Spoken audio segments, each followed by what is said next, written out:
Ouais, donc bonjour, bienvenue. Donc aujourd'hui, j'accueille un collègue agriculteur, un voisin vendéen et un jeune agriculteur. Il est passé me voir dans mon exploitation et il aurait quelques déclarations à faire. Donc Romain, je te donne la parole. Ouais, donc pour prendre la continuité de tes prises de parole régulières, en fait, l'impact sur le revenu agricole et sur les conditions de vie des agriculteurs, de la rémunération du lait ou de la viande, jamais vraiment à son juste niveau. Ça induit quoi sur une exploitation comme la mienne? Ça induit simplement quand on a des problèmes de santé comme j'ai, prévoir de l'embauche pour substituer à mes problèmes de santé, c'est compliqué. Et normalement, en temps réel, quand une entreprise fonctionne bien, on devrait être capable de pouvoir embaucher et on n'aurait pas à se poser la question de savoir comment on va payer un salarié si on avait de la rentabilité, chose qui n'est pas le cas actuellement pour bon nombre d'agriculteurs. Et dans mon cas personnel, il y a eu pas mal de choses qui ont en plus interféré au-delà de la faible rentabilité de la production vache allaitante que je fais sur mon exploitation. Il y a aussi le fait que j'avais demandé des aides à Cap Emploi et à la GFIP par rapport à mes soucis de santé que finalement, bon, j'ai jamais eu. Mais c'est vrai que quand on cumule ça à une faible rentabilité, tout de suite c'est le bordel quoi. Et puis après bon, j'avais créé une autre activité à côté pour substituer à créer pour substituer puis aider à créer une embauche, mais finalement avec l'inflation, comme tout augmente toujours plus vite que le prix de nos produits nous sont payés, finalement c'est le chien qui court après sa queue quoi. On n'en sort jamais quoi. Et puis c'est toujours la même histoire quoi. Puis c'est pas que pour moi.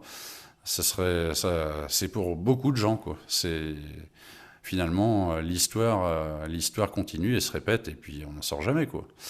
Voilà, c'est toujours un peu la continuité de ce que tu dis. Tu es en production en vache allaitante en limousine. Ouais, c'est ça. Voilà. Et le problème, c'est que ça ne dégage pas suffisamment de rentabilité pour ramener de la main-d'œuvre. Et Ah toi, ben, tu bénéficies, comme beaucoup, de ton père. de toute façon, Main-d'œuvre gratuite, comme on dit. Ouais. de toute façon, c'est clair que j'aurais pas mon père. Pendant que je suis parti à travailler à l'extérieur, à faire de l'entreprise, ce serait pas gérable. Le soir, je rentrerai, il y aurait de la casse, hein, c'est évident.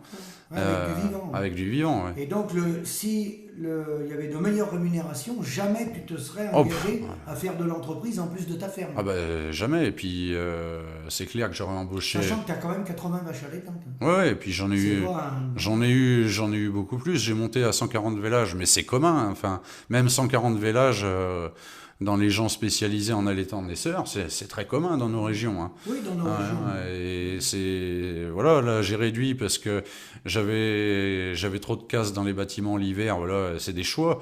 Puis je m'engageais à faire autre chose. Puis en plus vis-à-vis de ma santé, c'était voilà. Mais ça c'est mais euh, mais de toute façon, c'est évident que dans beaucoup de productions d'élevage, parce que Oui, c'est oui, l'élevage, hein, oui. c'est l'élevage. Dans l'élevage en général, il y a pas assez de rentabilité pour générer de l'embauche. Et pourtant, Dieu sait que de l'embauche, il y en aurait à créer.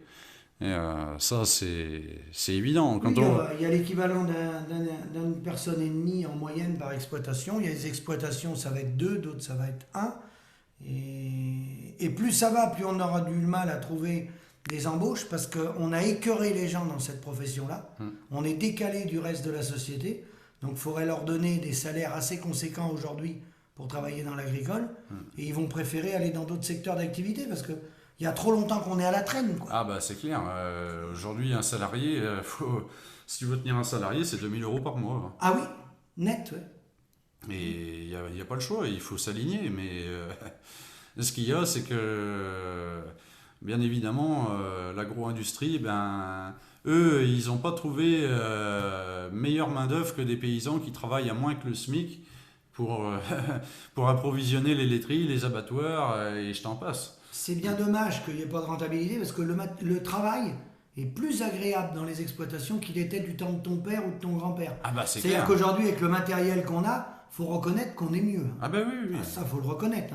Il y a un confort de travail autant sur les tracteurs que dans les bâtiments. Ah bah oui. Mais le problème, pas de rentabilité. Et là, on tourne en rond.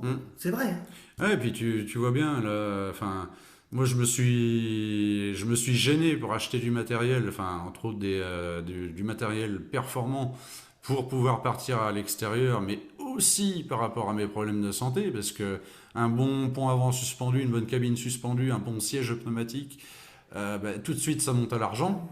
Et tu peux pas le répercuter. Et tu peux pas et on le répercute pas. Tu peux pas le Et répercuter puis, sur tes broutards et tes vaches à voilà. Et puis l'agro-industriel qui va rémunérer l'engraisseur qui me rachète mes broutards. Il en a rien à foutre que le naisseur d'entrée de jeu est mal auto et qu'il a besoin d'un pont avant suspendu et d'une cabine suspendue, il s'en fout complètement. Mais c'est sûr que de toute façon, un jour ou l'autre viendra le moment où il faudra enrayer ce problème de mauvaise rémunération des agriculteurs. Parce que... Et en plus, tu es en autonomie, toi. Ah oui, moi toi, tu es en autonomie, tu n'achètes pas d'aliments. Zéro aliment. Tu es au foin, en rubanage, tu es tout autonome. Ouais, de la luzerne, du trèfle. Tu as tout mis en place. Les rations hivernales, je les cale avec de l'enrubanage de brome, sorgho, luzerne et trèfle, et puis un peu de foin de marais. Et puis voilà, quoi. Et puis autrement, pâturage, mais et puis seule chose que j'achète, c'est une poignée d'engrais, de la chaux, et puis un peu de semences. Mais t'es au minimum. Oh, mais au minimum. Hein. Et après, là où je suis élevé, c'est la mécanisation, mais dans un système autonome. C'est soit après dans un système comme le mien, soit tu appelles une ETA, voilà, et là ça a un coût aussi, où tu délègues tout. Et dans ce cas-là, tu te contentes de regarder les mecs travailler dans tes champs, mais ce qu'il y a, c'est qu'au moment de payer l'addition, si tu as passé ton temps à regarder, tu vas sacrifier déjà le peu de rémunération que tu avais, il va falloir la donner à l'ETA. Alors tu te dis, il n'y a pas le choix, il faut monter sur le matériel. Quoi. On tourne en rond. Hein. On tourne en rond. Hein. De toute façon, c'est comme je disais, c'est le chien qui se mord la queue. Hein. Donc, est-ce que tu as autre chose à rajouter par rapport à ça ? Non, c'est ça, hein, conditions de travail meilleures, mais manque de rémunération, là en l'occurrence, c'est l'allaitant. Anciennement, du temps de tes parents, vous étiez producteur de lait. Ah oui, on était producteur de lait. Du temps de tes parents. Ouais. On était producteur de lait jusqu'en 2000. On a arrêté au printemps 2014. 2014 Ah oui, d'accord. Ouais. Et on a failli, à la suite de mes problèmes de santé, des problèmes de cellules, des problèmes de rémunération du lait de ces époques-là, de la crise. On était à peine remis de la crise de 2009, que ça recommençait à chuter. Tu penses, avec les problèmes de santé, on avait un salarié du GEC en permanence. Donc là, vous avez basculé en allaitant. Oh là, oui, c'était foutu. Puis, dans les mêmes moments, il y a eu les aides au bio qui étaient promises, qui, celles-là aussi, sont jamais venues. Alors forcément, on s'est dit, c'est l'occasion de basculer le système, de le changer, surtout qu'on n'est pas dans un territoire où finalement, on n'est pas dans un territoire où on peut faire de l'intensif, on est voué à l'extensif. Mais, et ce n'est pas des terres à céréales. Et c'est pas des terres. Pour ça qu'il y a de l'élevage. Et c'est pour ça qu'il y a de l'élevage. Voilà. Mais donc, c'est pour ça qu'on a failli cintrer, et puis économiquement, puis bon, il y a le lien conjoncturel, mais il y a aussi le lien de ma santé, et puis de celle de ma mère à l'époque aussi, qui avait des problèmes de santé. On était les deux à s'occuper du troupeau laitier, puis des torions. Alors tu penses, puis moi j'allais forcément, il y avait mon père aussi qui était dans la structure aussi, j'allais au champ avec mon père, enfin voilà. Étant très jeune. Ah oui, j'ai démarré jeune. Et puis après, tu as fait du service de remplacement. Oui, j'ai fait du service de remplacement. Tu connais bien tout ça. Sur 4 ans, j'ai fait l'équivalent de 2 ans à temps complet, quoi. Oui, d'accord. Donc, oui, forcément, tout ça, travail jeune, service de remplacement, une installation jeune, une mise aux normes, parce que la mise aux normes, c'est un tube bonhomme. Même quand tu délègues, il t'en reste toujours beaucoup à faire. Forcément, la santé, elle en prend une claque. Donc, tu as pris des virages, mais l'évolution des prix des denrées agricoles n'a pas accompagné les efforts que tu as faits. Ah non, mais comme beaucoup. Hein. De toute façon, Et ça continue. Et pourquoi qu'il y a autant de fermes encore qui cintrent?